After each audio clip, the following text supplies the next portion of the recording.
Shalom. Renungan kebenaran firman Tuhan hari ini terambil di dalam Injil Markus pasal 4 ayat 10 sampai dengan ayat yang ke-20. Judul renungan hari ini, perumpamaan. Perikop ini adalah salah satu contoh langka di mana Yesus secara tegas menjelaskan perumpamaan-perumpamaannya. Kita tidak dapat meragukan apa yang diwakili oleh berbagai jenis tanah karena Yesus dengan jelas menggambarkannya. Namun, banyak dari kita bertanya-tanya, mengapa penjelasannya tidak diberikan sejak awal? Mengapa Yesus mengajar dengan perumpamaan? Sebagai penjelasan, Yesus mengutip Yesaya 6 ayat 9. Kemudian firman-Nya, "Pergilah dan katakanlah kepada bangsa ini, dengarlah sungguh-sungguh, tetapi mengerti jangan. Lihatlah sungguh-sungguh, tetapi menanggap jangan." Sayangnya penjelasan itu tidak dapat dipahami oleh kebanyakan dari kita. Mengapa Tuhan ingin kita mendengar tetapi tidak mengerti? Melihat tetapi tidak menanggap?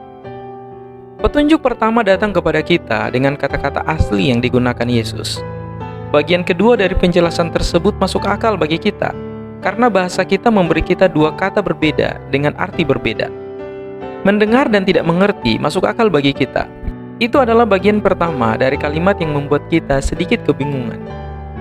Apa yang Yesus katakan adalah, supaya mereka memang mengetahui dengan pengalaman, tetapi tidak memperhatikan.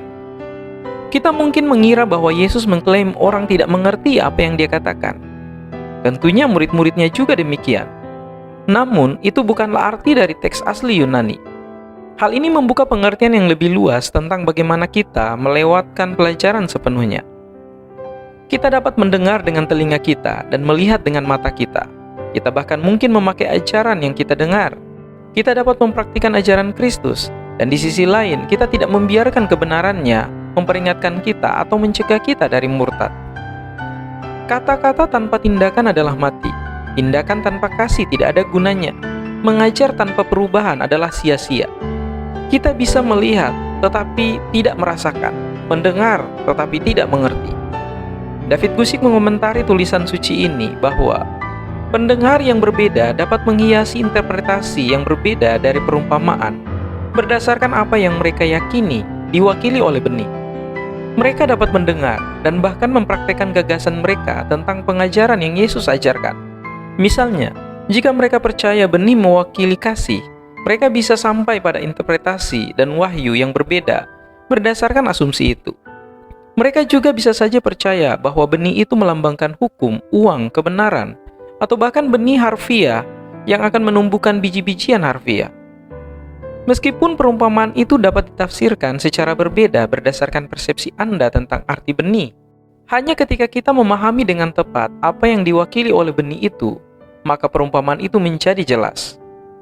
Yesus sendiri memberi kunci kepada murid-muridnya untuk memahami perumpamaan itu dalam ayat 14. Penabur menaburkan firman. Robertson mengungkapkan, tanda kunci perumpamaan sulit dipahami karena perumpamaan menutupi kebenaran kerajaan yang dinyatakan dalam dunia lain. Tanpa kebenaran dan wawasan spiritual, perumpamaan Yesus tidak dapat dipahami. Kedengarannya seperti penjelasan yang bagus, namun kita memiliki satu pertanyaan terakhir. Apakah Yesus tidak ingin semua orang bertobat dan diampuni?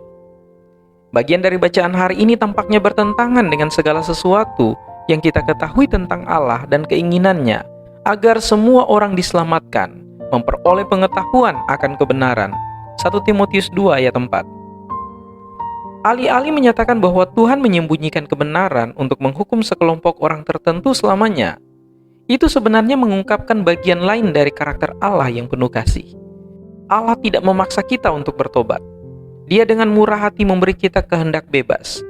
Meskipun hal itu telah menimbulkan banyak masalah, itulah satu-satunya cara bagi kita untuk secara jujur mengetahui bahwa kita percaya kepadanya. Agar ajarannya benar-benar jelas bagi setiap pendengar, Yesus akan mengambil pilihan yang mereka pilih untuk diri mereka sendiri. Dengan mengajar menggunakan perumpamaan, orang dapat berdiri di luar mendengarkan cerita yang menarik, tidak lebih dari hiburan. Oleh karena itu, penolakan terhadap Kristus tidak dikutuk. Mereka hanya tidak mengerti undangan itu. Hal ini memberikan kesempatan untuk undangan disampaikan kembali. Seandainya perumpamaan itu dijelaskan, maka ajaran itu akan menuntut pertobatan atau penolakan yang disengaja. Norval menjelaskan Yesus mengajar dalam perumpamaan agar kesalahan mereka tidak menumpuk. Untuk bertobat tanpa pertobatan hati yang sejati adalah pertobatan yang dangkal dan kosong dari makna atau hubungan yang nyata dengan Tuhan. Pertobatan seperti itu akan mengarah pada penghukuman pada penghakiman terakhir.